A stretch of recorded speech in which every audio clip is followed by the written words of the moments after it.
Hello दोस्तों, नमस्कार। आज हम पढ़ेंगे हिंदी व्याकरण में शब्दालंकार। हमने आपको पिछली वीडियो में पढ़ाए थे। आज अर्थालंकारों के बारे में बात करेंगे।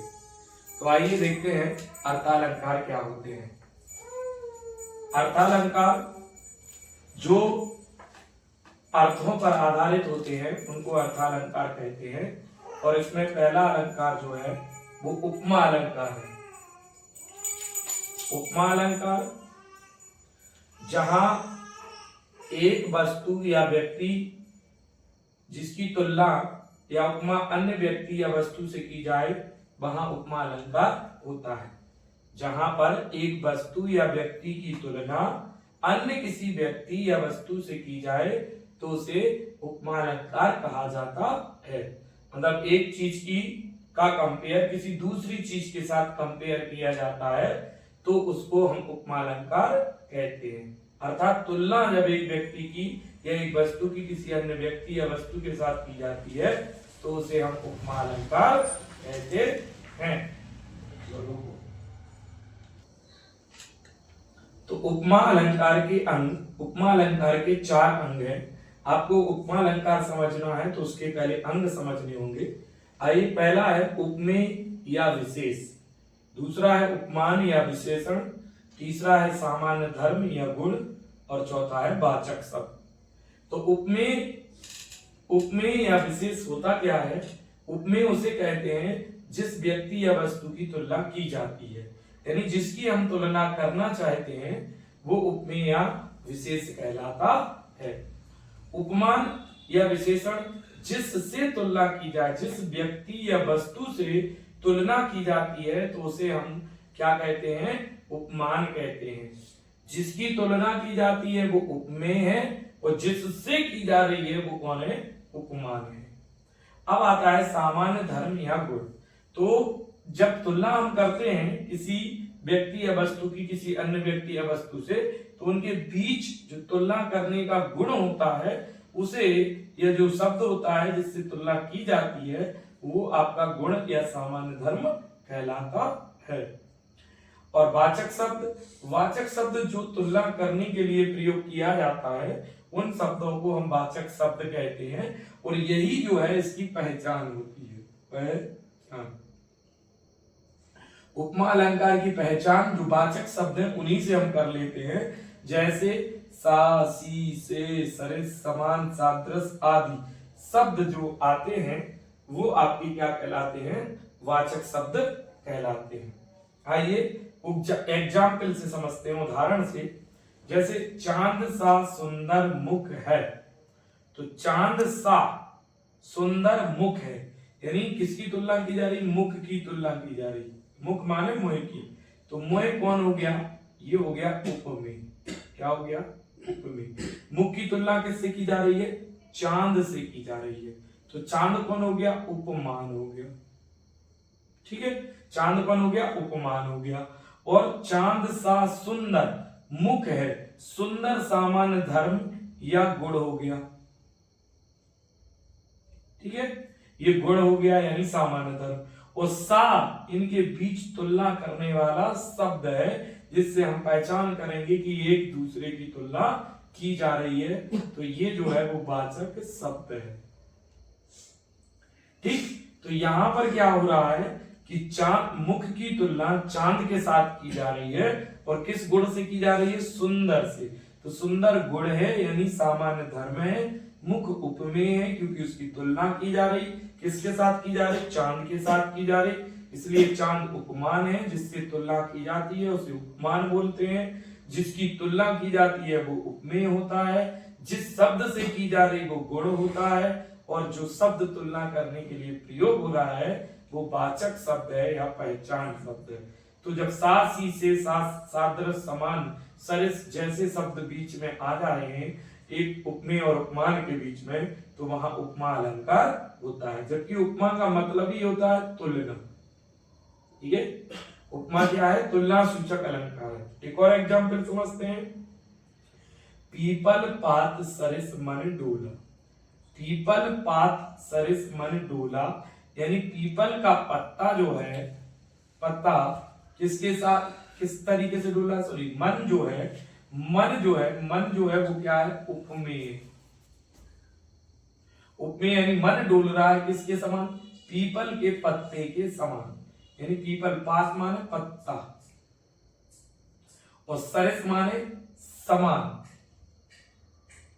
ठीक। तो पीपल पात सरिस मन डोला, इसमें पीपल का पत्ता जो है, पीपल पात यानी पीपल का जो पत्ता है वो किसके तरह, मन की तरह क्या कर रहा है, डोल रहा है। डोलना उसका क्या हो गया, गुण हो गया, ठीक है। डोलना क्या हो गया, गुण हो गया। तो देखिएगा यहाँ पर जो है मन डोल रहा था पीपल के पत्ते के समान, तो पीपल का जो पत्ता है वो हो गया आपका क्या हो गया, उपमान हो गया। तुलना इसके साथ हो गई पीपल के पत्ते के, देखो पीपल पात सरिस यानी पीपल के पत्ते के समान क्या डोल रहा है, मन डोल रहा है।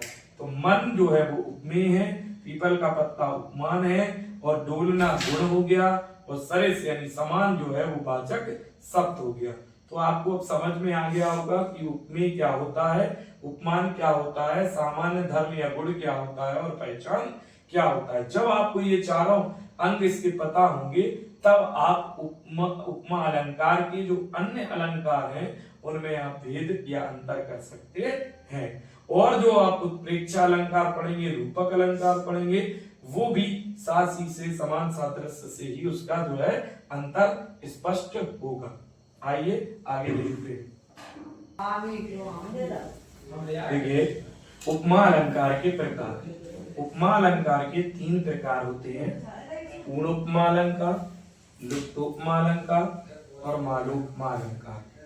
पूर्ण उपमा अलंकार क्या होता है, जिसमें उपमा के चारों अंग उपस्थित हो। उपमा के चारों अंग जैसे कि उपमेय हो, 4 अंग जो हमने आपको बताए, उपमेय, उपमान, समान धर्म और वाचक शब्द। अगर जिस आपके उदाहरण में ये चारों के चारों अंग विद्यमान होते हैं तो उसे हम उपमेय पूर्ण उपमा अलंकार कहते हैं। पूर्ण उपमा अलंकार कहते हैं उपमेय, उपमान, समान धर्म और वाचक शब्द, चारों के चारों जिसमें विद्यमान होते हैं उसे हम पूर्ण उपमा अलंकार कहते हैं। जैसे नील गगन सा शांत हृदय, नील गगन सा शांत हृदय, हृदय जो है वो उपमेय है, ठीक है।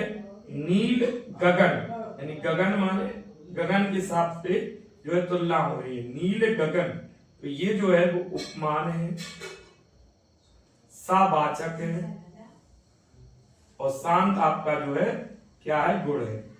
तो यहाँ पर क्या है कि चारों के चारों गुण इसके जो है उपमा के हैं, इसलिए इसमें आपका पूर्ण उपमा अलंकार होगा। एक और एग्जाम्पल है, हरिपद कोमल कमल से। हरिपद यानी हरिपद माने हरि पैर, कोमल माने मुलायम, कमल माने कमल से यानी कमल के समान तुलना हो रही है। से वाचक शब्द है, ये वाचक है।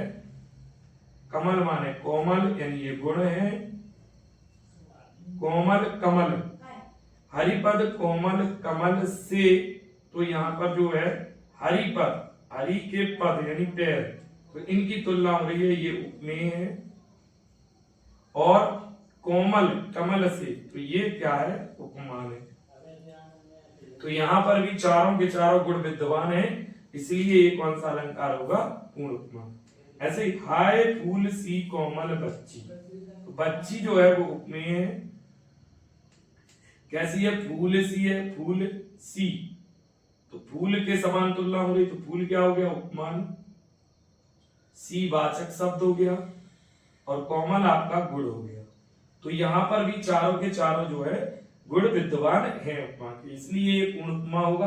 और पहचान सा, सी और से इसकी पहचान करेंगे, तुलना सूचक शब्द है। इधर लुप्त उपमा अलंकार यानी जहां उपमा के सभी अंग उपस्थित ना हो, मतलब 4 अंग है, 4 में से कोई एक अंग उपस्थित नहीं है, तो वो आपका कौन सा होता है, लुप्त उपमा। नाम से ही क्लियर है, लुप्त उपमा, अर्थात जिसमें से कोई उपमा के कोई ना कोई गुण जो है वो लुप्त हो, अंग कोई ना कोई अंग लुप्त हो, तो वो आपका कौन सा होता है, लुप्त उपमा अलंकार।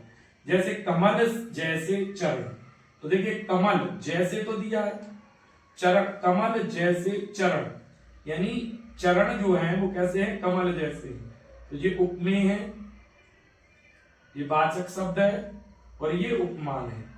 तो यहाँ पर गुण नहीं है, अर्थात इसमें एक अंग लुप्त है, इसलिए ये कमल जैसे चरण में कौन होगा, लुप्त उपमा अलंकार होगा। हीरे सा है हृदय तुम्हारा, हीरे सा है हृदय तुम्हारा, सा वाचक हो गया, हृदय जो है वो उपमेय हो गया और हीरा जो है वो उपमान हो गया। तो यहाँ पर भी सिर्फ 3 ही गुण उपस्थित हैं, 3 ही अंग उपस्थित है उपमा के, इसलिए ये भी आपका लुप्त उपमा होगा। इसमें भी वाचक गुण जो आपका सामान्य धर्म है यहाँ पर नहीं है, इसलिए ये भी क्या होगा, वाचक आपका जो है लुप्त उपमा होगा। ये मालुपमा, मालुपमा में जहां एक उपमेय के कई उपमान, अर्थात जहां एक उपमेय की तुलना कई उपमानों से की जाती है, वहां पर आपका मालुपमा अलंकार होता है। मतलब एक व्यक्ति या वस्तु की तुलना कई व्यक्ति या वस्तुओं के साथ की जाती है, तो उसे मालुपमा कहा जाता। नील सी तीर की नोक सी नैने वाली को रात दिन निहारो, तो मृग नैनी की तुलना की जा रही है, यानी उपमेय तो एक ही है, लेकिन किससे, मीन, मीन यानी मछली, तो यहाँ पे उपमान, उपमान हो गया एक ये। और तीर की नोक सी, तीर, तीर से भी तुलना हो रही, ये भी उपमान हो गया। तो मृग नैनी की 2 उपमानों से तुलना हो रही है, एक तो मछली से और एक तीर से। तो यहाँ पर क्या हो रहा है, जब एक उपमेय की तुलना कई उपमानों के साथ की जाती है, तो उसको हम मालुपमा अलंकार कहते हैं। और पहचान के लिए सी, साथ से, सादृश, समान, ये सारे शब्द जो है उपमा की पहचान का आपको बोध कराएंगे। सा, सी, से, समान, सादृश, सरिस, जैसा इत्यादि शब्द जो है तुलना सूचक शब्द बीच में जब आते हैं तो वहां उपमा। हेलो दोस्तों, नमस्कार। आज हम पढ़ेंगे अर्थालंकार में एक नया अलंकार, उत्प्रेक्षा अलंकार। उत्प्रेक्षा का मतलब होता है संभावना। जब उपमेय और उपमान के बीच में संभावना व्यक्त हो या संभावना बनी रहे, तो उसे हम उत्प्रेक्षा अलंकार कहते हैं। आइए देखते हैं उत्प्रेक्षा अलंकार। जहां उपमेय व उपमान में संभावना बनी रहे, वहां उत्प्रेक्षा अलंकार होता है या उसे उत्प्रेक्षा अलंकार कहते हैं। पहचान है ज्यों, मानो, मनु, जनु, मनहु, जनहु, जाने, जान आदि। ये क्या होता है, ये जो है संभावना सूचक शब्द है, अर्थात उत्प्रेक्षा का मतलब ही होता है संभावना। क्या होता है, संभावना। तो जब उपमेय और उपमान में अंत तक संभावना बनी रहती हो, तो वहां पर आपका उत्प्रेक्षा अलंकार होता है। इसकी पहचान हम ज्यों, मानो, मनो, जनु, मानो, मनो, जनहु, जान, जानो से कर सकते हैं। जैसे कि जानू पड़ता है नेत्र देख बड़े बड़े, हीरकों में गोल नीलम है जड़े। तो जानू जो है यहाँ पर संभावना व्यक्त करता है, तो इससे हम पता लगा सकते हैं कि ये उत्प्रेक्षा अलंकार है, क्योंकि जानू शब्द संभावना, जानू यानी ऐसा संभावना है कि जानू पड़ता है नेत्र देख बड़े बड़े, हीरकों में गोल नीलम है जड़े, यानी नेत्र ऐसे लिख रहे हैं जैसे कि हीरों में नीलम जड़े हुए हैं। नेक्स्ट एग्जाम्पल, सोहत ओढ़े पीठ पट श्याम सलोनी का। मानो, मानो भी एक संभावना व्यक्त करने वाला शब्द है। मानो नीलमणि शैल पर आते प्रयोग प्रभाव। तो यहाँ पर मानो यानी संभावना व्यक्त करो कि नीलमणि शैल पर आती हो प्रयोग प्रभाव। तो यहाँ पर भी कौन सा अलंकार होगा, उत्प्रेक्षा अलंकार होगा। अगला, पद्मावती सब सखी बुलाई, जनु, जनु माने जानू, ऐसा फुलवारी सब चली आई। पद्मावती ने किसको बुलाया था, सखी को। तो पीछे से चल कौन के आ रही है, फुलवारी, यानी प्रकृति उनके पीछे पीछे चलती आ रही है। ऐसा जानू, जानू माने संभावना ऐसी बन रही है कि जैसे पद्मावती चल रही हैं और उनके पीछे पीछे सब सखी चल रही हैं, तो वो ऐसा प्रतीत हो रहा है कि फूल, वहां पर जो फूल पत्तियां हैं वो उनके पीछे पीछे चल रही हैं। तो यहाँ पर जानू, यहाँ पर मानो और यहाँ पर जानू आदि शब्द आए हैं, ये आपके संभावना को व्यक्त कराते हैं, इसलिए इन सब उदाहरणों में आपका उत्प्रेक्षा अलंकार होता है। रूपक, आइए तो देखते हैं रूपक अलंकार क्या होता है।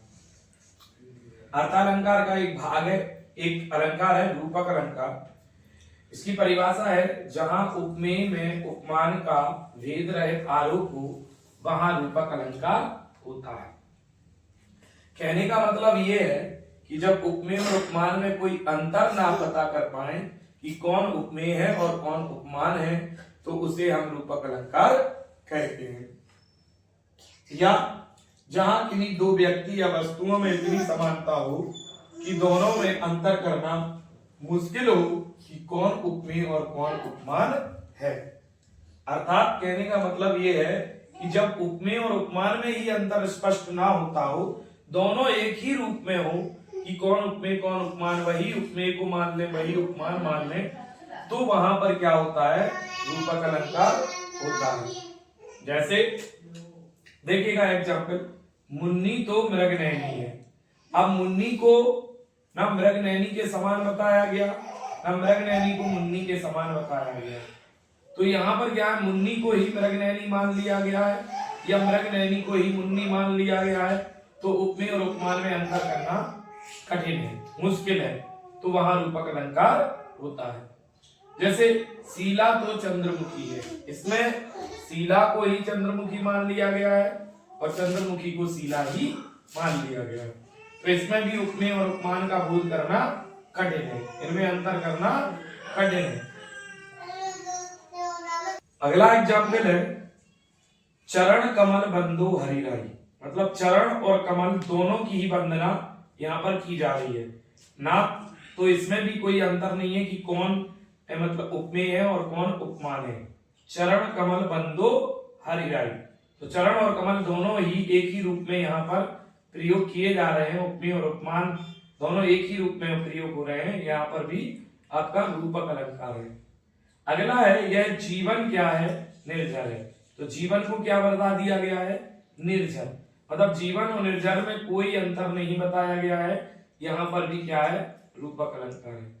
अगला है चरण सरोज पखारन लागा, तो चरण और सरोज यानी चरण और कमल दोनों को ही पखारन लागा, चरण और सरोज में भी कोई अंतर नहीं है कि कौन उपमेय है और कौन उपमान है, तो यहाँ पर भी कौन सा अलंकार होगा, रूपक होगा। जब उपमेय और उपमान एक ही रूप में प्रयोग होते हो तो वहां रूपक अलंकार होता है।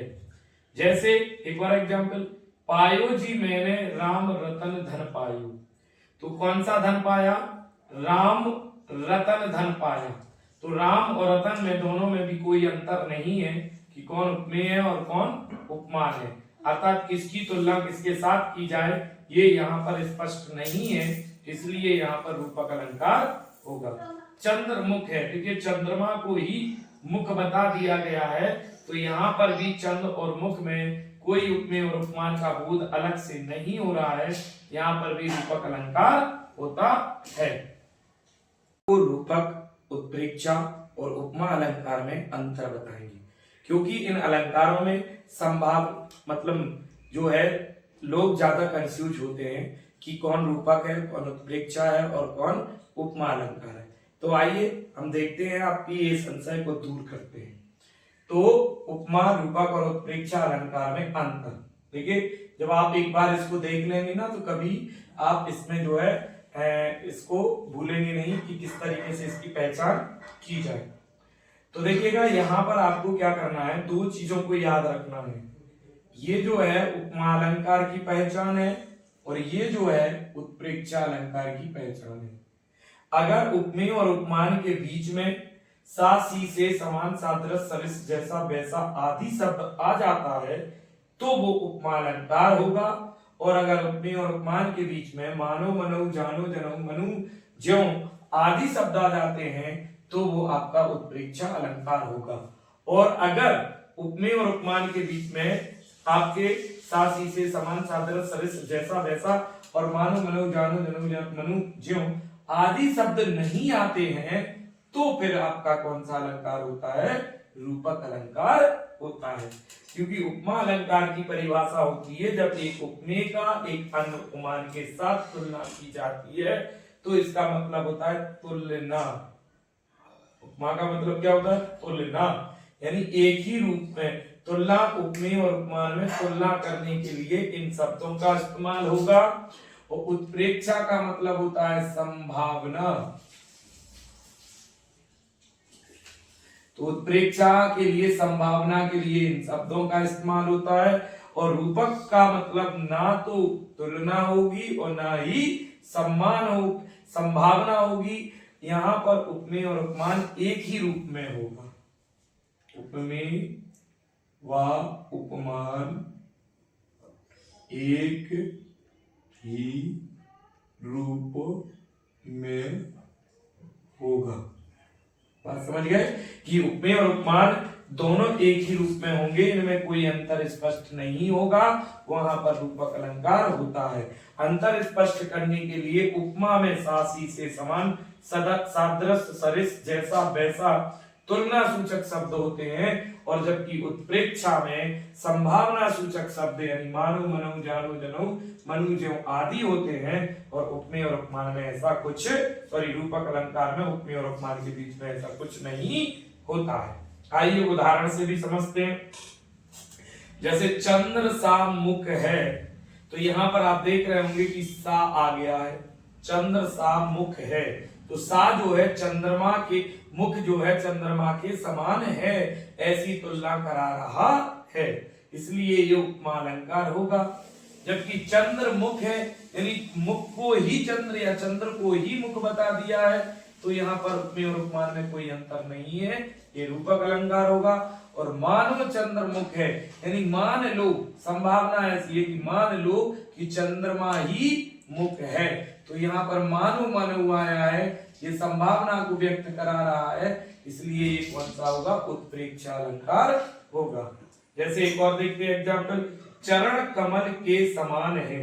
चरण कमल के समान है, यानी चरण की तुलना कमल के समान जो है वो आपका तुलना सूचक शब्द हो चुका है, इसलिए यहाँ पर क्या है? उपमा अलंकार होगा।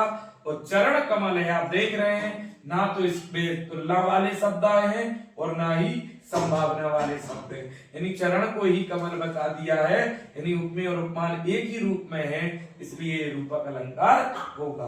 और मानो, देखिए यहाँ पर लिखा है मानो चरण कमल है, मान लो कि चरण क्या है? कमल है, तो यहाँ संभावना बन रही है कि ऐसा मान लीजिए कि चरण कमल है, तो ये संभावना बन रही है, तो कौन सा अलंकार होगा? उत्प्रेक्षा अलंकार होगा। तो अब आप लोगों को उपमा, रूपक और उत्प्रेक्षा में अंतर स्पष्ट समझ में आया होगा।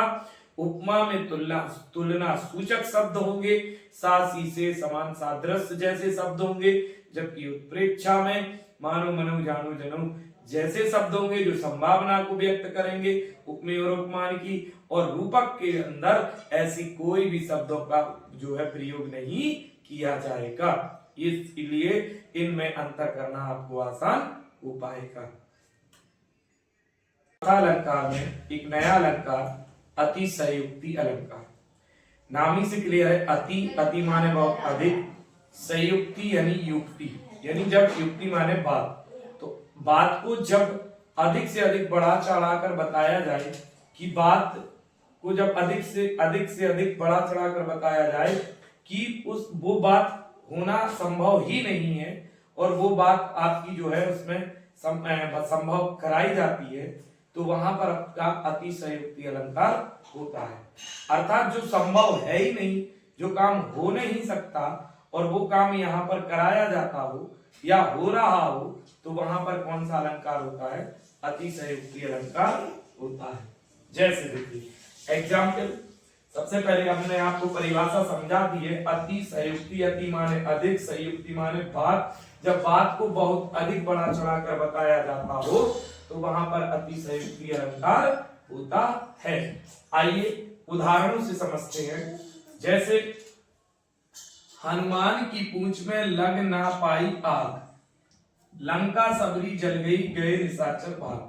मतलब हनुमान जी की पूंछ में आग अभी लगी ही नहीं, लग ना पाई आग। देखिए आग ही नहीं लगी अभी, ठीक, हनुमान जी की पूंछ में आग ही नहीं लगी, लेकिन लंका सबरी जल गई, यानी लंका पूरी जल गई। और गए निशाचर भाग, मतलब गए निशाचर भाग, निशाचर माने राक्षस सब भाग गए। आग लगी नहीं है, लंका जल चुकी है और राक्षस भी भाग चुके हैं। तो ऐसा क्या संभव है कि बिना आग लगे ही जो है लंका जल जाए और राक्षस भाग जाए? तो ये यहाँ पर बात को बहुत ज्यादा बड़ा चढ़ाकर बताया जा रहा है, इसलिए यहाँ पर कौन सा अलंकार होगा? अतिशयोक्ति अलंकार होगा। कौन सा अलंकार होगा? अतिशयोक्ति। आइए दूसरा एग्जाम्पल देखते हैं।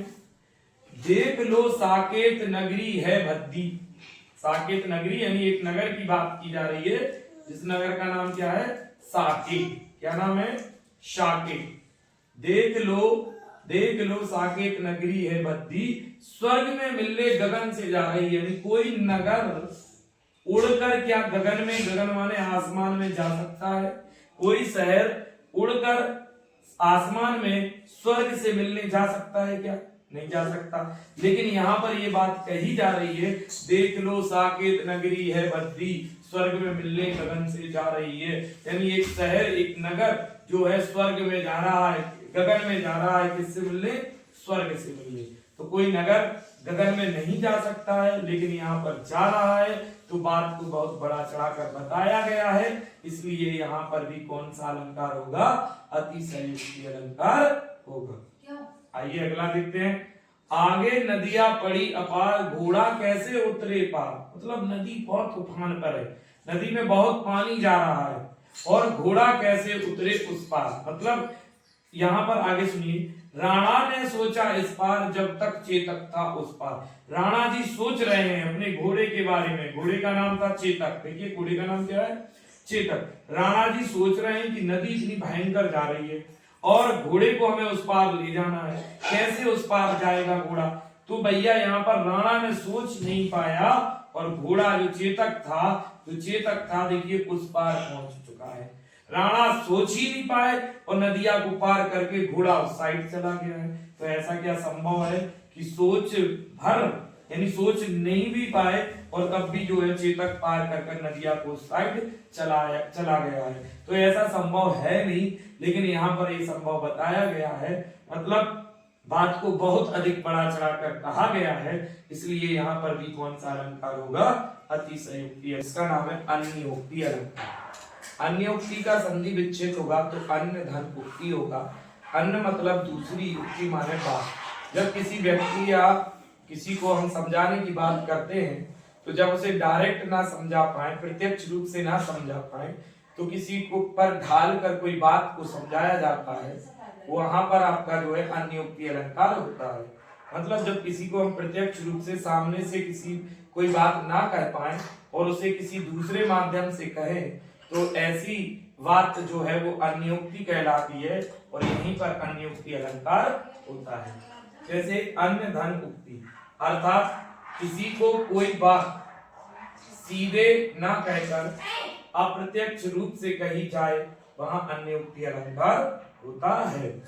जैसे एग्जाम्पल देखिएगा, जिन दिन देखे बेकुसुम गई सुरती बहार, अब अली रही गुलाब में अपत कटीली डर।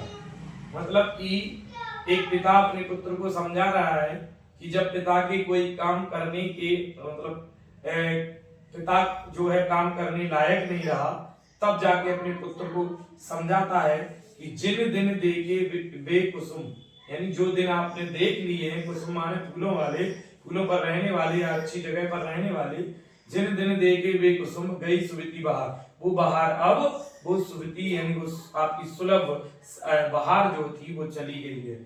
अब अली रही गुलाब में अपत कटीली डाल। अब अली यानी अली माने आपकी डाल रही, और वो भी कैसी है? कटीली है। कटीली यानी कांटे वाली है, यानी आपका रास्ता जो है आप आसान नहीं है, बहुत जो है आपका मतलब एक तरीके से खराब रास्ता या कठिन रास्ता है, तो उसको आपको देखना होगा और उस पर चलना होगा। तो यहाँ पर एक पिता अपने पुत्र को या कोई अन्य चीज अन्य व्यक्ति किसी अन्य को समझाने की कोशिश कर रहा है कि जो जैसे दिन थे वो निकल गए हैं, अब जो दिन वो बहुत खराब है, कठिन है, तो आपको सोच समझ के चलना होगा। अगला, नहीं पराग नहीं मधुर नहीं विकास की काल, अली कली सुबंदे आगे कौन दवाल। मतलब यहाँ पर अली का मतलब होता है महिला, तो नहीं पराग कभी अपने जो है अपने राजा को समझा रहे हैं कि नहीं पराग नहीं मधुर नहीं विकास की काल। अगर आप इसी तरीके से स्त्री मोह में विलीन रहेंगे तो आपके जो है राज्य का कौन देख रेख करेगा। तो इस तरीके से राजा ने जो है अपने कवि ने अपनी राजा को समझाने की कोशिश की है। तो यहाँ पर बात यह है कुल मिलाकर, जब किसी व्यक्ति को या किसी को भी किसी दूसरे माध्यम से प्रत्यक्ष रूप से कोई बात ना कहकर अप्रत्यक्ष रूप से कोई बात कही जाती है, अर्थात डायरेक्ट कोई बात ना कहकर इनडायरेक्ट बात कही जाती है, तो वहां पर आपका अन्योक्ति अलंकार होता है। परिणति अलंकार, अपरिणति का मतलब होता है छिपाना या निषेध। जब उपमेय को छिपाकर उपमान को आप प्रतिस्थापित करते हैं या स्थापित करते हैं तो उस अलंकार को अपरिणति अलंकार कहते हैं। जहां पर उपमेय को यानी जिसकी तुलना की जाती है उसको छिपा दिया जाता है या उसका निषेध कर दिया जाता है, और उपमान को यानी जिसके साथ हम तुलना करना चाह रहे हैं उसको आगे किया जाता है या उसको बताया जाता है। तो उपमेय को छिपाकर उपमान को प्रकट करना ही क्या कहलाता है, अपरिणति अलंकार कहलाता है। फिर से सुनिएगा, उपमेय अर्थात विशेष को छिपाकर उपमान को प्रकट, उपमान यानी विशेषण को प्रकट किया जाता है, तो ऐसे अलंकार को अपरिणति अलंकार कहते हैं। और इसमें उपमेय, इसकी पहचान जो है वो उपमेय और उपमान के बीच में निषेधवाचक शब्द का जो है प्रयोग किया जाता है। तो उपमेय के जस्ट बाद ही निषेधवाचक शब्द का इसमें इस्तेमाल होता है, जिससे उपमेय को जो है अप्रकट किया जाता है, दिखाया नहीं जाता है, और उपमान को प्रकट किया जाता है। आइए हम कुछ उदाहरणों के माध्यम से आपको अपरिणति अलंकार के बारे में समझाते हैं। देखिए यहां पर लिखा हुआ है अपरिणति अलंकार, जहां उपमेय को छिपाकर या निषेध मतलब नहीं बताकर उपमान को स्थापित किया जाता है या उपमान को प्रकट किया जाता है, तो उसे अपरिणति अलंकार कहते हैं। पहचान, उपमेय और उपमान के बीच में नहीं ना निषेध नकारात्मक शब्दों का जो है प्रयोग होता है। एग्जाम्पल से समझिए, यह चेहरा नहीं गुलाब का फूल है। तो देखिए चेहरा जो था वो उपमेय था, यानी उपमेय को तो ये कह रहा है कि ये उपमेय नहीं है, चेहरा नहीं है, क्या है, गुलाब का फूल है, यानी उपमान को प्रकट कर रहा है। इसको प्रकट किया जा रहा है उपमान को, तो उपमेय को छिपाया जा रहा है और उपमान को प्रकट किया जा रहा है। इस तरीके के अलंकार को, और इसकी पहचान देखिएगा, ये नहीं शब्द आ गया है। जब उपमेय और उपमान के बीच में नहीं शब्द आ जाता है तो वो आपका कौन सा अलंकार होता है, तो उपमेय को छिपाकर उपमान को प्रकट किया जाता है, वहां पर अपरिणति अलंकार होता है। और उसमें सीता का मुख नहीं है, यह तो साक्षात चंद्रमा है। तो देखिए सीता जो है वो कौन है, सीता उपमेय है, और कह रहे सीता का मुख नहीं है, नहीं आ गया है। यह तो साक्षात चंद्रमा है, चंद्रमा क्या है, उपमान है। तो सीता को इनने जो है प्रकट नहीं किया है, अर्थात उपमेय को प्रकट नहीं किया है, और उपमान यानी चंद्रमा को प्रकट किया है, तो यहां पर भी कौन सा अलंकार होगा, अपरिणति अलंकार होगा। यह पुस्तक नहीं ज्ञान का खजाना है। तो देखिए नहीं आया, पुस्तक उपमेय है और ज्ञान का खजाना उपमान है। तो यहां पर उपमेय को अप्रकट किया गया है और उपमान को प्रकट किया गया है, तो यहां पर भी कौन सा अलंकार होगा, अपरिणति अलंकार होगा। यह ओस की बूंदे नहीं है, यह तो दुख के कारण रात्रि के आंसू है। यह ओस की बूंदे नहीं है, यानी बूंदे जो है वो उपमेय है, इसको नहीं है यानी प्रकट नहीं कर रहे, बूंदों को यानी उपमेय को प्रकट नहीं कर रहे, यह तो दुख के कारण रात्रि के आंसू है। तो आंसू क्या हो गया? उपमान हो गया। तो उपमेय को अप्रकट किया गया है और उपमान को प्रकट किया गया है। यहाँ पर भी कौन सा अलंकार है और इसकी पहचान आप देख रहे हैं कि उपमेय के बाद जो है नहीं शब्द यहाँ पर है। एक और, मैं जो कहा रघुवीर कृपाला, बंधु न होई मोर यह काला। तो देखिए बंधु और काला, जो बंधु है, बंधु माने भाई, ये भाई नहीं है, काला काला माने काल है, मेरा काल है। तो ये देखिए आपको नहीं से इसका जो है ना से इसकी पहचान होगी, यानी बंधु माने भाई, भाई जो है उपमेय है, उपमेय को प्रकट नहीं किया गया है, उपमान को यहाँ पर प्रकट यानी काला को प्रकट किया गया है। तो इस तरीके के जब उपमेय को अप्रकट या छिपा दिया जाता है और उपमान को प्रकट कर दिया जाता है यानी दिखाया जाता है, तो वहां पर आपका अपरिवर्ती अलंकार होता है। आइए अर्थालंकार में एक नया अलंकार हम देखते हैं, इसका नाम है व्यतिरेक अलंकार। व्यतिरेक अलंकार में होता क्या है कि जहां उपमान की अपेक्षा उपमेय को श्रेष्ठ बताया जाता है, यानी उपमान को जो है वो नीचे दिखाया जाता है और उपमेय को ऊपर दिखाया जाता है, यानी श्रेष्ठ दिखाया जाता है। कहने का मतलब यह है कि उपमान यानी विशेषण को जो है नीचा दिखाया जाता है और उपमेय यानी विशेष को यहाँ पर ऊपर दिखाया जाता है, यानी श्रेष्ठ दिखाया जाता है। तो उपमान से उपमेय को ज्यादा श्रेष्ठ दिखाया जाता है, तो वहां पर क्या होता है? व्यतिरेक अलंकार होता है। आइए देखते हैं व्यतिरेक अलंकार। जहां उपमान की अपेक्षा उपमेय का श्रेष्ठ दिखाया जाता हो, वहां व्यतिरेक अलंकार होता है। उपमान यानी विशेषण, मतलब जिसके साथ तुलना की जाती है उसको नीचे दिखाते हैं और जिसकी तुलना की जाती है उसको ऊपर दिखाया जाता है, अर्थात श्रेष्ठ दिखाया जाता है, तो वहां पर व्यतिरेक अलंकार होता है। जैसे कुछ एग्जाम्पल यहाँ लिखे हैं उनको देखते हैं। चंद्र सा कलंक मुख निष्कलंक है, दोनों में समता कैसी? देखिए भाई, चंद्र यानी चंद्रमा जो था वो उपमान था। क्या था? उपमान था। और चंद्रमा को जो है यहां पर कलंक बता रहे हैं, उपमान। ठीक है, चंद्रमा क्या है? उपमान है, यानी विशेषण है। इसकी तुलना होती थी, मतलब इसके साथ तुलना होती थी मुख की। तो चंद्र सा कलंक यानी चंद्र में तो कलंक है, धब्बा है, दाग है, और मुख निष्कलंक है, यानी मुख में कोई कलंक नहीं है, कोई दाग नहीं है, कोई धब्बा नहीं है।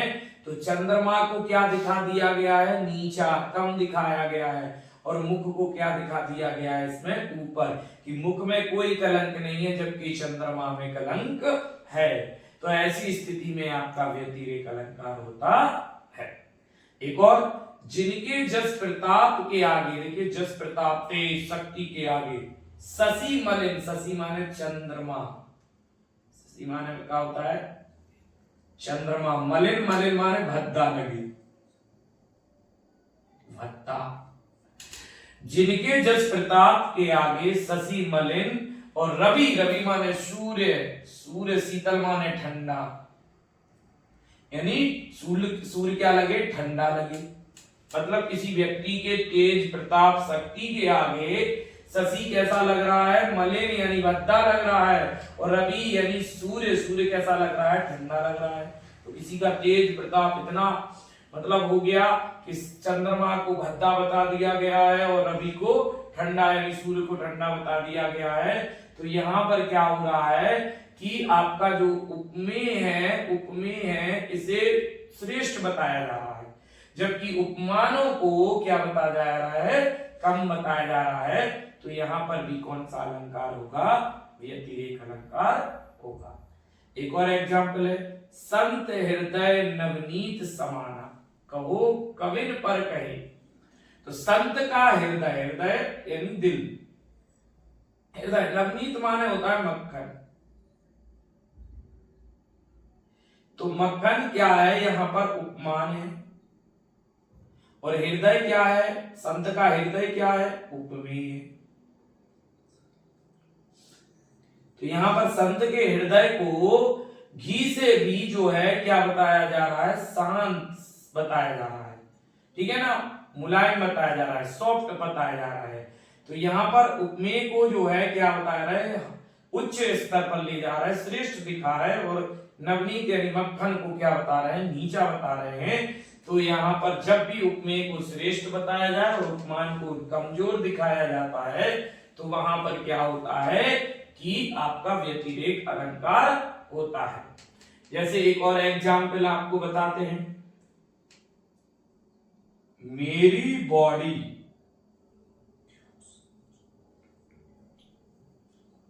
सलमान खान से अच्छी है। तो देखिए मेरी बॉडी सलमान खान से अच्छी है, मेरी यानी मैं अपनी बात कर रहा हूं कि मेरी बॉडी सलमान खान से अच्छी है। मतलब हमें तुलना ये करनी चाहिए कि सलमान खान जैसी है, लेकिन हम क्या करें, सलमान खान से अच्छी है। इसका मतलब क्या है कि सलमान खान की बॉडी को कम बताया गया है और मेरी बॉडी को ज्यादा अच्छा बताया जा रहा है। तो इसका मतलब यहाँ पर जो है उपमेय को बढ़ाया गया है और उपमान को दबाया गया है। तो जब उपमेय को श्रेष्ठ बताएं और उपमान को जो है नीचे बताया जाता है तो वहां व्यतिरेक अलंकार होता है। इसका नाम है संदेह अलंकार। आइए तो देखते हैं संदेह अलंकार क्या होता है। जब उपमेय और उपमान के बीच में अंत तक संशय बना रहे या संदेह बना रहे कि कौन उपमेय है और कौन उपमान है, ऐसे अलंकार को हम संदेह अलंकार कहते हैं। अर्थात कि जिसकी तुलना की जा रही है और जिसके साथ तुलना की जानी है उसमें यही ना पता चले कि कौन आपका जो है उपमेय है और कौन उपमान है, या किसकी तुलना की जानी है और किसके साथ तुलना की जाए, ये जब तक आपका क्लियर नहीं होता है तो वहां पर आपका कौन सा अलंकार होता है, संशय अलंकार या संदेह अलंकार होता है। संदेह अलंकार की पहचान में उपमेय और उपमान के बीच में या, अथवा, अर्थात आदि जैसे शब्दों का प्रयोग किया जाता है जिससे उनके बीच में ये संशय बना रहता है। आइए तो कुछ उदाहरणों के माध्यम से हम संदेह अलंकार को देखते हैं। देखिए संदेह अलंकार एक अर्थालंकार है जहां उपमेय तथा उपमान में अंत तक शंका या संशय बना रहे वहां पर संदेह अलंकार होता है। उपमेय तथा उपमान में अंत तक, आखिरी तक जब संशय बना रहे, संदेह बना रहे, शंका बनी रहे कि कौन उपमेय है और कौन उपमान है, वहां पर संदेह अलंकार होता है। संदेह अलंकार की पहचान जो है उपमेय और उपमान के बीच में या, अथवा, अर्थात आदि शब्दों का प्रयोग किया जाता है। तो इन शब्दों को देखकर हम पता कर सकते हैं कि ये आपका संदेह अलंकार है। उदाहरण में देखिए यह विरह है अथवा वरदान। तो विरह और वरदान, विरह माने वियोग है कि वरदान है, तो इसमें आपको किससे पता चल रहा है, अथवा से। ये कंफर्म नहीं हो रहा है कि ये विरह है कि वरदान है, अर्थात वियोग है कि वरदान है। उपमेय और उपमान में क्या बना हुआ है, संशय यानी संदेह बना हुआ है और इसका हमको बोध अथवा से होता है। दूसरा एग्जाम्पल, सारी बिच नारी है, नारी बिच सारी है, सारी ही की नारी है कि नारी ही की सारी है। तो इसमें ये स्पष्ट नहीं हो पा रहा है कि नारी कौन है और सारी कौन है। तो यहां पर भी कौन सा अलंकार होगा, संदेह अलंकार होगा, क्योंकि नारी और सारी के बीच में लास्ट तक जो है अंत तक शंका उत्पन्न होती है। अगला देखिए, यह मुख है या चंद्र है। तो देखिए ये मुख है या चंद्र है, या से ये पता नहीं हो पा रहा है कि कौन उपमेय है और कौन उपमान है। मुख को उपमेय माने कि चंद्रमा को उपमेय माने। तो जब मुख और चंद्रमा और मुख में दोनों में ही ये स्पष्ट नहीं हो पा रहा है कि कौन उपमेय और कौन उपमान है, तो इस तरीके के अलंकार को हम संदेह अलंकार कहते हैं। तो अर्थालंकार का एक और अलंकार है भ्रांतिमान अलंकार। आइए देखते हैं क्या होता है भ्रांतिमान अलंकार। भ्रांतिमान अलंकार जहां उपमेय को भूल से उपमान समझ लिया जाता है वहां भ्रांतिमान अलंकार होता है। उपमेय को भूल से क्या समझ लिया जाता है, उपमान समझ लिया जाता है, तो वहां पर कौन सा अलंकार होता है, भ्रांतिमान, यानी भ्रमवश किसी चीज को कुछ और समझ लिया जाता है तो वहां भ्रांतिमान अलंकार होता है। जैसे उदाहरण देखिए, ओस बिंदु चुभ रही हंसनी मोती उनको जान, यानी ओस की बूंद जो है, ओस की जो बूंद है वो कैसे दिख रही है, ओस की बूंद, ओस बूंद चुभ रही हंसनी मोती उनको जान, जैसे हंस को, हंस जो है उसको मोती समझकर देखता है, तो यहाँ पर ओस की बूंद को क्या समझ लिया गया है, मोती समझ लिया गया है चमक के कारण। तो यहाँ पर भ्रम हुआ कि ओस की बूंद को क्या समझा गया है, मोती, तो यहाँ पर उपमेय और उपमान में भ्रम हो गया है। अगला देखिए, भ्रमर पर तुक तुंड पर जानत फूल पलास, जो भ्रमर है, जो भौरा है, वो तुक तुंड के फूल को पलास का फूल जानकर उस पर बैठ जाता है।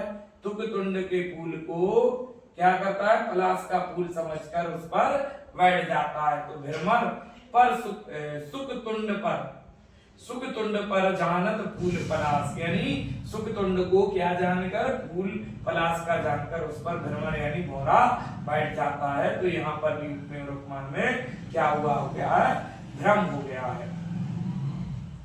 अगला अर्थालंकार का अलंकार है विरोधाभास अलंकार। विरोधाभास अलंकार में जहां पर दो विपरीत बातों का बोध कराया जाता है वहां पर विरोधाभास अलंकार होता है। मतलब एक जो बात है उसका उल्टी दूसरी बात कही जाए तो वहां पर कौन सा अलंकार होता है, विरोधाभास अलंकार होता है, यानी विपरीत बात, विलोम, उल्टी बात जब कही जाती है तो वहां पर विरोधाभास अलंकार होता है। जैसे जब से आंख लगी तब से ना आंख लगी, देखिए ये कह रहे जब से आंख लगी, यानी जब से किसी के साथ कोई आपका जो है प्रेम भाव हुआ है तब से उसकी आंख यानी वो सोया ही नहीं है, तो जब से आंख लगी तब से ना आंख लगी, यहाँ पर जो है दो विपरीत बात कही गई कि आंख लगी और आंख ना लगी, तो यहाँ पर विरोध हो रहा है उपमेय और उपमान के बीच में। आगे देखिए, प्रियतम को समझ पा कामनी ना जा सकी और ना ठहर सकी, देखिए ना तो वो जा सकी और ना ही वो रुक सकी है, तो यहाँ पर भी दो विपरीत बात कही गई है, तो यहाँ पर भी विरोधाभास अलंकार होगा। ना खुदा ही मिला ना विशाले सनम, ना इधर के रहे ना उधर के सनम, तो देखिए यहाँ पर भी विलोम शब्द का इस्तेमाल हुआ, इधर का विलोम उधर, ठीक है ना जाने का विलोम ना ठहरना, और यहाँ पर ना आंख का आंख लगना। तो जब विलोम शब्दों का इस्तेमाल होता हो, विपरीत शब्दों का प्रयोग किया जा रहा हो, तो ऐसे अलंकार को हम विरोधाभास अलंकार कहते हैं। के बारे में बताते हैं।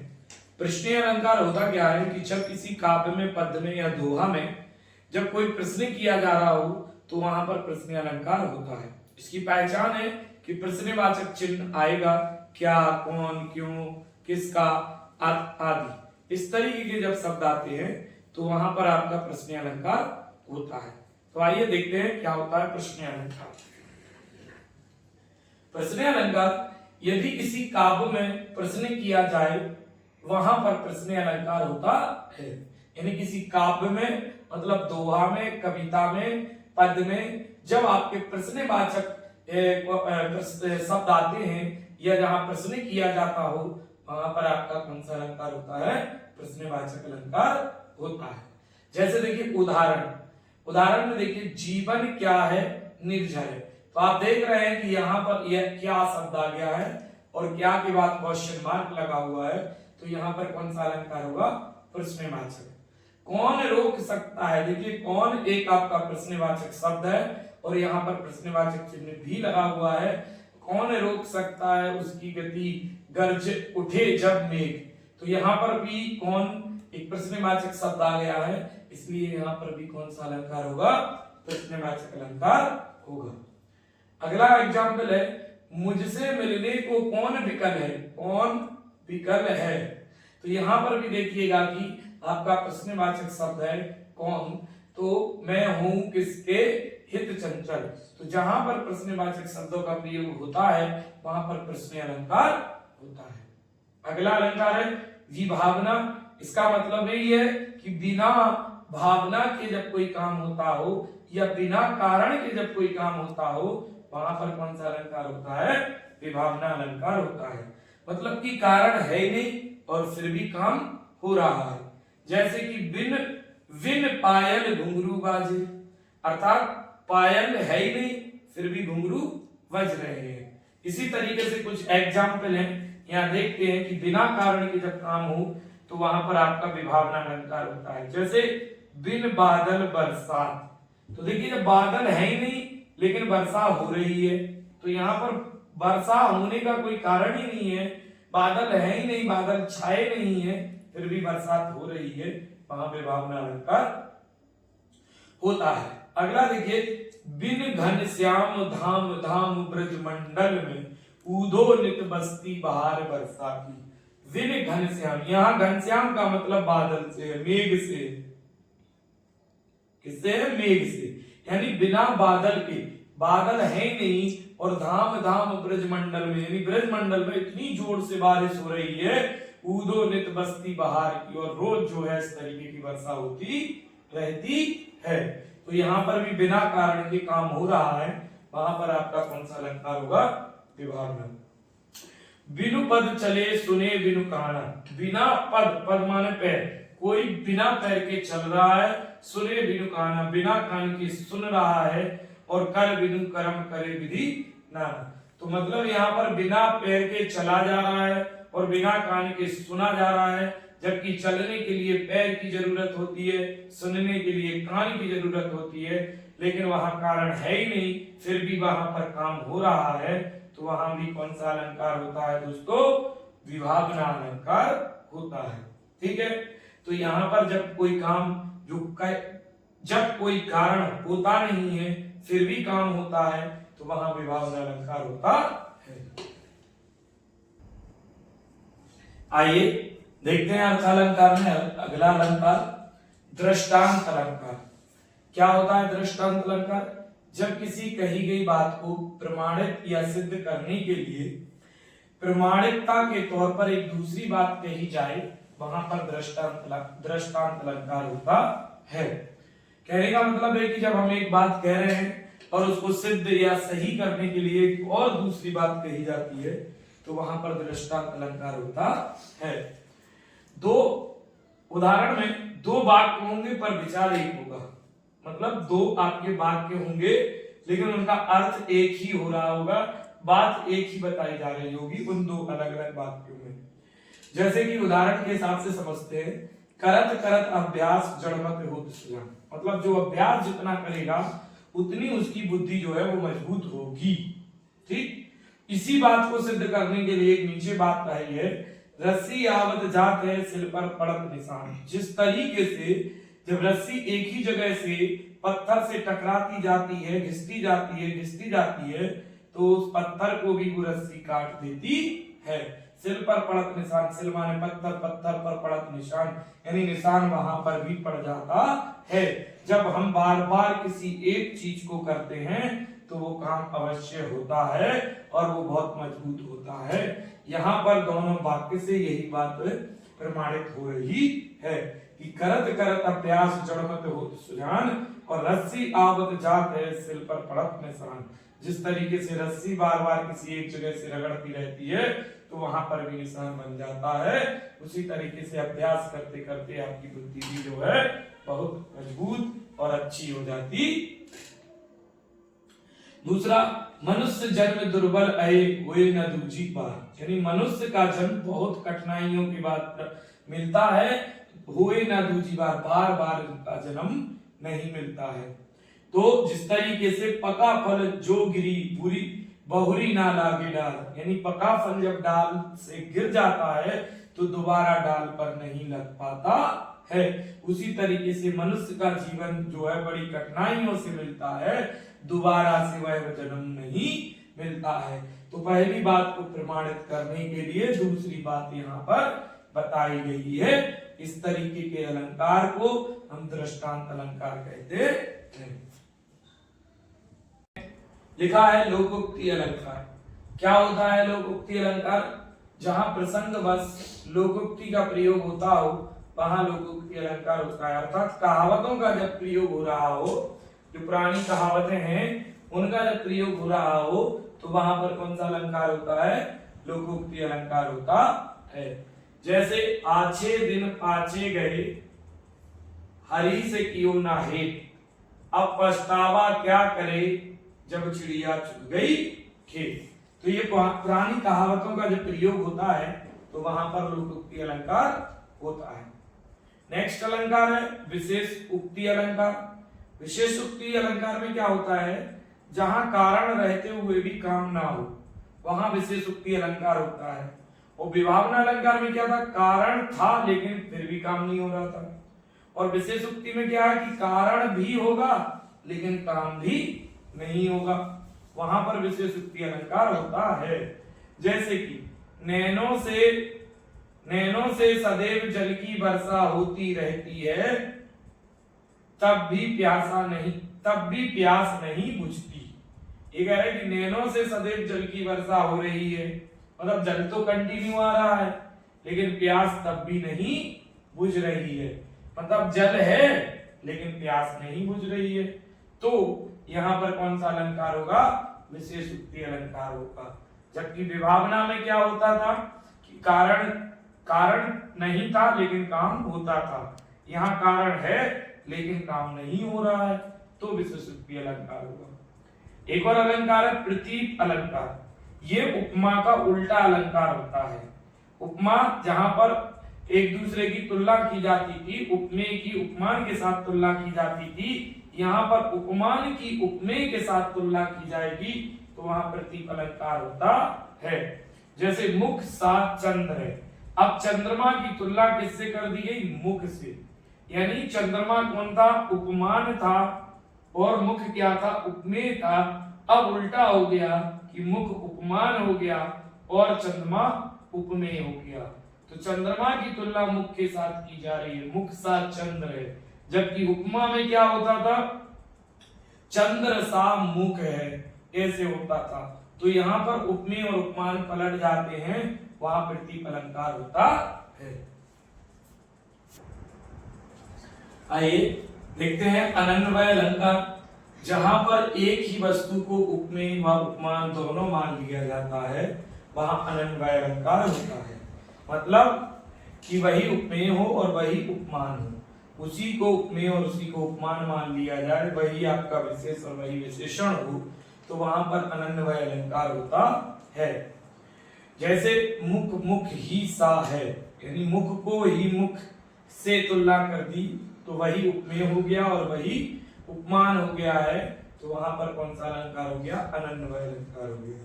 जैसे राम से राम, सिया सी सिया, यानी राम के समान सिया को के समान राम को ही बताया गया है और सिया के समान सिया को ही बताया गया है, तो यहाँ पर कौन सा अलंकार होगा? अनन्वय अलंकार होगा। यानी जब उपमेय और उपमान एक ही हो तो वहां पर अनन्वय अलंकार होता है। आइए अगला अलंकार उल्लेख अलंकार। उल्लेख अलंकार जहां विषय भेद से एक वस्तु का अनेक प्रकार से वर्णन किया जाता हो वहां पर उल्लेख अलंकार होता है। यानी एक वस्तु की कई कई चीजों के साथ तुलना की जाती हो वहां पर क्या होता है? उल्लेख अलंकार होता है। या अलग अलग तरीके से उस वस्तु का उल्लेख किया जा रहा हो वहां पर उल्लेख अलंकार होता है। आइए एग्जाम्पल देखते हैं। उसके मुख को कोई कमल कोई चंद्र कहता है। तो देखिए कोई क्या कह रहा है? कमल, और कोई क्या कह रहा है? चंद्र कह रहा है। तो यहाँ पर जब है एक ही वस्तु, मुख की वस्तु कमल से भी और चंद्र से तुलना हो रही है, तो यहाँ पर क्या होता है कि जब एक वस्तु की के लिए कई प्रकार से वर्णन किया जाता है वह उल्लेख अलंकार होता है। अगला है जाकी रही भावना जैसी प्रभु मूरत देगी तिन तैसी, यानी जिसकी जैसी भावना होती है वह एक चीज को उसी तरीके से कई प्रकार से डिफाइन करता है, उसके बारे में कई प्रकार से उल्लेख करता है। तो इस तरीके से ये आपका कौन सा अलंकार था? उल्लेख अलंकार था।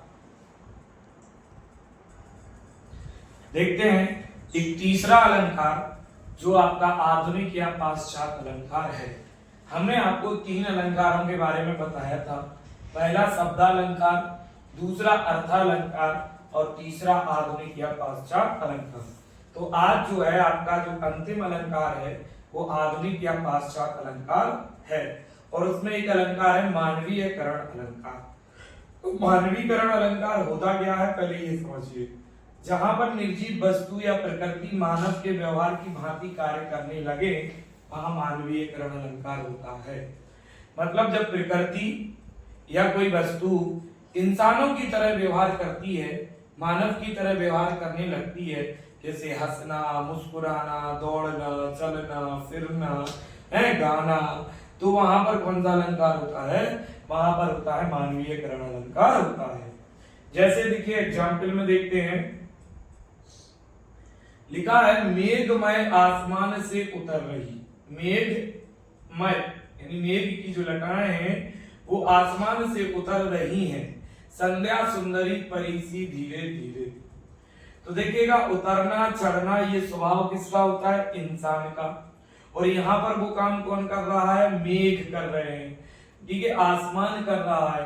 तो जहां प्रकृति इंसानों की तरह कार्य करती है वहां पर मानवीयकरण अलंकार होता है। एक और एग्जाम्पल है, जैसे गाकर गीत बरह के तटनी वेगवती बढ़ती जाती। तटनी यानी नदी, ठीक है। गाकर, गाने का काम कौन करता है? भाई इंसान, मानव। लेकिन यहाँ पर कौन गा रहा है? नदी गा रही है। गाकर गीत बरह, बरह माने अलग होने के, विलय की। गाकर गीत बरह के तटनी वेगवती बढ़ती जाती, अपनी वेग से बढ़ती जा रही है। दिल हल्का कर लेने को उपलों से कुछ कहती जा रही। उपले माने किनारों से कुछ कहती जा रही है। तो जब नदी काम कर रही है गीत को खाने का और किनारों से कुछ कहना, तो ये सब काम कौन करता है? इंसान करता है। लेकिन यहाँ पर कौन कर रहा है? नदी काम कर रही है। तो यहाँ प्रकृति जो है इंसानों की भांति काम करती है, वहां पर आपका आधुनिक या पाश्चात अलंकार होता है, और जो मानवीयकरण अलंकार का उदाहरण होता है। तो इस तरीके से आपके सारे अलंकारों को हमने मोस्ट इंपोर्टेंट आपको पढ़ा दिए हैं, और आप इनको अगर आप पढ़ लेते हैं तो आपके जो एग्जाम में है अलंकार गलत नहीं होंगे। तो धन्यवाद, नमस्कार। अगर वीडियो आपको पसंद आया हो तो वीडियो को लाइक, सब्सक्राइब करें, कमेंट करें और बेल आइकन जरूर दबाएं, जिससे नई वीडियो आपके पास तुरंत पहुंचे। जय हिंद, जय भारत।